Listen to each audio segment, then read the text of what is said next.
Happy 2015. Since it's 2015, I thought I'd make a video here for all you people out there that want to get big on YouTube and don't think I don't realize the irony of the situation considering I have 7,300 subs. But also at the same time, I want people to realize that do as I say, not as I do, because I shoot myself in the foot on a regular basis and I do things that are actually counterproductive to growing on YouTube. And also I want you to know that I do know more about YouTube than 90% of the people who put videos on YouTube. For the simple fact I've been doing this for 7 years. I've had 5 different channels, and all the meanwhile I do shit that's counterproductive to my growth on YouTube, because that's not really why I'm here, and I'm not going to do the things that are necessary to grow on YouTube, but you might be, because I'm not that person. And one of my channels was 60,000 subscribers, if you must know, to put my merits out there, and even that is a small channel by YouTube standards nowadays. But I do know a hell of a lot about the algorithms and how YouTube works and how you can grow on YouTube. And the first thing I want to say, which is completely bullshit what other people on YouTube will say on how to grow, is have good quality content. Content is irrelevant. Of course, it has to be nominally good, but I'm saying like mediocre. If we're talking about IQ, if it's 100 IQ, which is average, that's good enough. That content will get you big on YouTube if you follow certain processes and also have an extremely high level of luck. If you think Pewdiepie, which is the #1 most subscribed channel on YouTube, is the most talented guy on YouTube, then you should just turn this video off and go jump off a bridge and do the whole human race a fucking good deed, because we don't need you out there procreating and creating more stupid kids. But the point is that, you know what, I'm not the worst channel on YouTube. There's people who are a lot better than I am, who have less subs, and there's people who are a hell of a lot worse than I am and have a hell of a lot more subs. And what is their secret? Well, the first thing, like I said, it's not content. It's not how good you are and what kind of stuff you put out, but it is consistency. And by consistency, you must treat your YouTube channel like it's a TV channel, or a TV show rather. For example, if you're going to produce content like Family Guy, every day you have to put up content that's like Family Guy. Of course, you can sprinkle in differences once in a while, but 90% of your content should be the same content in the same kind of genre area, the same kind of personality. Because, like, for example, if someone wants to watch Family Guy at 8 o'clock on fucking Fox HD, and they turn on Family Guy to watch, and all of a sudden it's goddamn, To Catch a Predator with, I don't know the guy's name, Chris Hansen or whatever, you're like, what the fuck is this, right? That's not what you wanted to watch, so you're going to not watch it, unsubscribe. So you have to keep your content consistent with uploads, as well as, I guess, the overall theme of your content. That is actually the only thing you can really worry about when it comes to content. Now, the other important aspects of growing on YouTube, if I have to say, is networking. And by networking, a lot of luck. You must, for example, I'll give you an example. Back in the day when I had about 40,000 subscribers, you'll know who maybe I do. KYR Speedy, Deluxe, D4, Jehovah's Witness, all those kind of guys. D4, who now has a huge channel, those guys had smaller channels than I did. But they all worked together. They found their niche that they wanted to do, which I guess is like, their target audience, which are younger kids, and the kind of, content that they produce. If you don't know who they are, just Google them. They got big million subscribers. I think KYR Speedy has like 8 million subscribers. By the way, the junk you're seeing in front of me is New Year's Day. We got fucked up like clown pussy last night.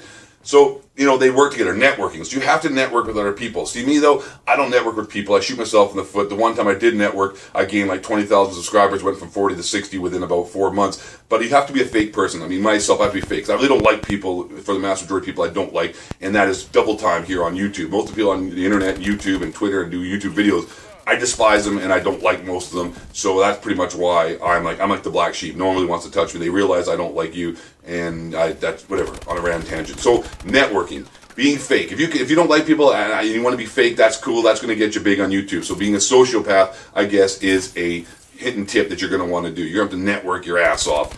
And hopefully, go be fake, like videos of people, and hope that they like your videos, and you can get your little fucking crew together, and then you sort of just build yourself up. That's a good way to get a jump start. Network, suck the dick of bigger YouTubers. But you also got to be careful not to come across as too fake, because they'll recognize that because they did that to get to where they are. So that, a wolf recognizes a wolf. So you sort of got to be careful. You got to come in there sort of, you got to play the politics. Another thing people don't realize is, like, I went back to original content, is content. 48 hours of video are uploaded to YouTube every minute worldwide. Now, if you calculate that down, the average video, let's say, is 2 minutes long. Some are shorter, some are longer, but whatever.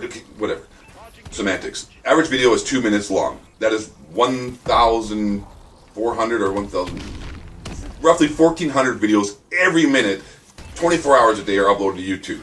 Now, that's why I said content is not that important. Consistency, and also at the same time, luck. things that people don't realize about YouTube is that YouTube has an algorithm, and the algorithm works based upon, I guess, the interactions of the video. And not only that, it's a slow haul. This is going to take years, unless you're really lucky. Like, remember Mr. Technical Difficulty?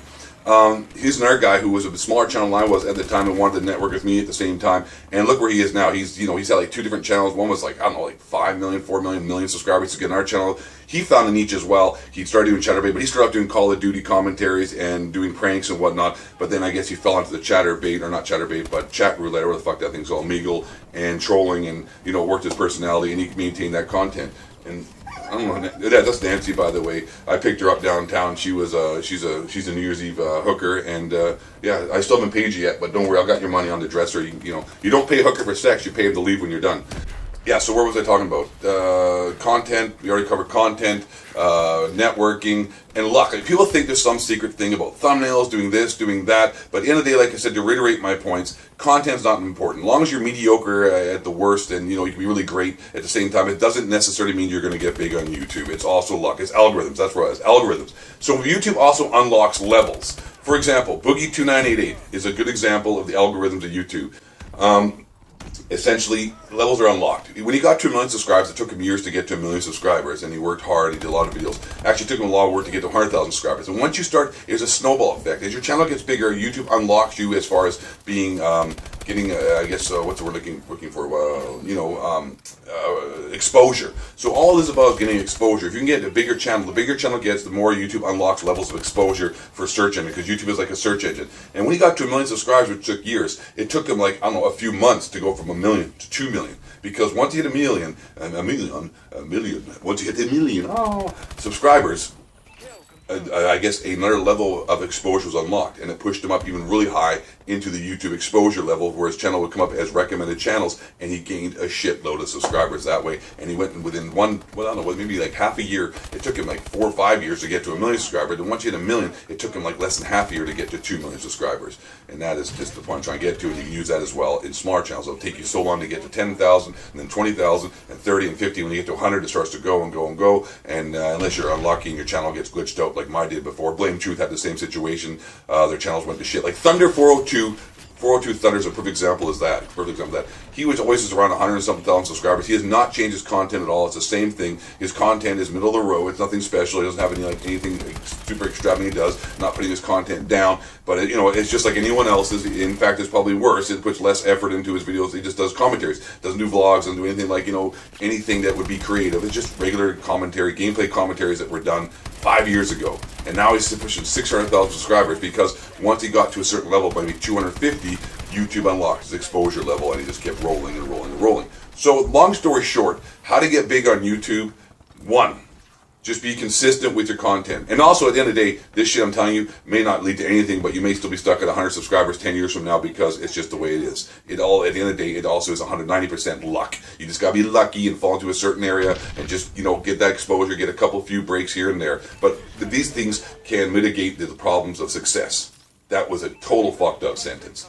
Anyways, these things can lead to success. Your best chance. 1, just keep consistent. Imagine your channel is a TV show, and people want to watch the same thing over and over again. They don't want to come back to something different every week. 1 week it's fucking football picks, next week it's you tackling trees, next week it's football. El Prestor is that guy. His shit is all over the place. So his channel grows very slowly, because at first he blew up, but at a certain point you're going to get stagnant because people don't know what the fuck you're doing. So 1 week they subscribe for you for football, the next week you got a fucking Call of Duty commentaries, and people are like, what the fuck is this? I don't care about Call of Duty commentaries. So you're always bouncing around from different genre, from people in blogs to sports to fucking Call of Duty. So it's all over the place. That's one example. So you got to stay consistent. 2, you got to be a sociopath and ass kiss all the fucking way to the bank. And unless you just happen to like people, I don't like people. So for me, I'd have to be a sociopath and pretend to like people, but I don't. And you can see by my Twitter feed, I don't like a lot of people, and I'm not afraid to tell it. So you can't be honest. You can't, if you don't like people, you got to keep your mouth shut, and you got to network and pretend to like people in order to have them help you get along and get yourself, some exposure from their bigger channels. So that's one thing. And also at the same time, really, that's it, man. That's all there is to it. And hopefully, at the end of the day, you're lucky. That's it. All these other guys giving you all these hints and tips, it's not going to help you, really. It's all just a matter of it's a crapshoot at the end of the day. But if you can kiss ass and get bigger channels to help you, then you're definitely going to be better off. and stay consistent, really. You know, or you can be really lucky and get in on some kind of new, you know, like it's like good luck with that. Lumbar mentioned that because the chance of that, like for example, Mr. Technical Difficulty and how he got in on, you know, his Omegle, whatever, trolling people and stuff. That was something new and different, and you know, eventually, you know, that'll get saturated too, and people's views will start to go down. So that you can find some new and innovative thing that other people aren't doing, and you're gonna do what everyone else is doing. It's a fucking luck. So good luck and Happy New Year, and don't forget to subscribe. Was that any good, Nancy? It was alright, eh? I kind of went over the place. I got a little bit ADD, but I think overall I did a pretty good job.